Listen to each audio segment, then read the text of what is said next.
నేను నీ చుట్టూ అగ్ని ప్రాకారముగా ఉంటాను. మనం పాడుకుంటాం కదా, నీ ఆజ్ఞ లేనిదే ఏదైనా జరుగునా, నీ కంచె దాటగా శత్రువుకు సాధ్యమా. అవునా? ఆయన నీ చుట్టూ ఒక అగ్ని కంచె వేశాడు. ఈ వాగ్దానాన్ని నమ్ము, ఈ వాగ్దానాన్ని రాత్రి నమ్ము.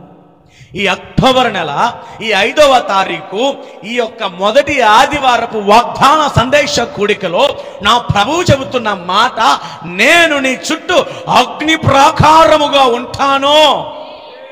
ఎవడు దాటి ముందుకు వస్తాడో చూద్దాం. Praise the lord. రోగము దాటి ముందుకు వచ్చిద్దా? అప్పు దాటి ముందుకు వచ్చిద్దా? అవమానం దాటి ముందుకు వచ్చిద్దా?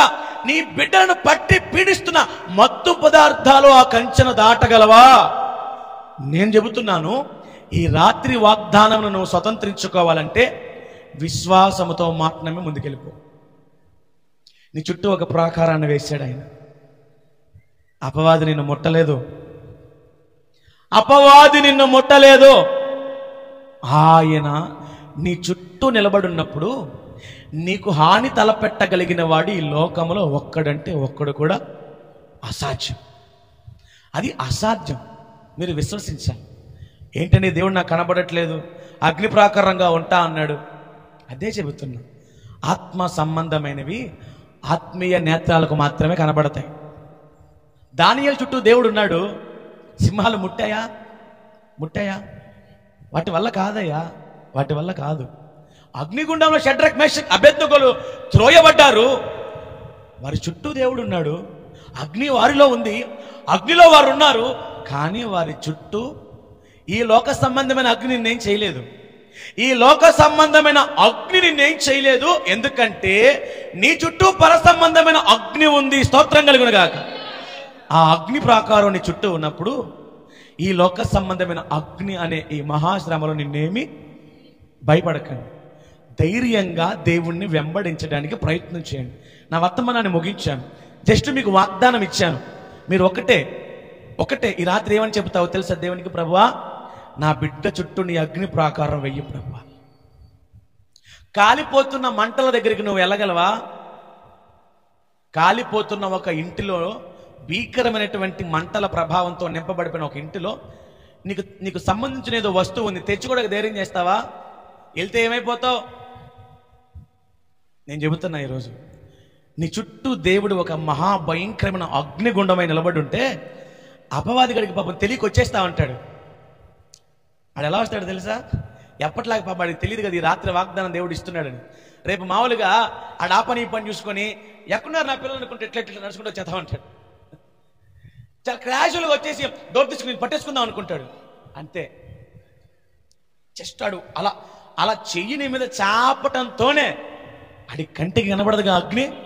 నిలువునా వాడు బూడిదైపోవునుగాక, నిలువునా వాడు కాలిపోవునుగాక.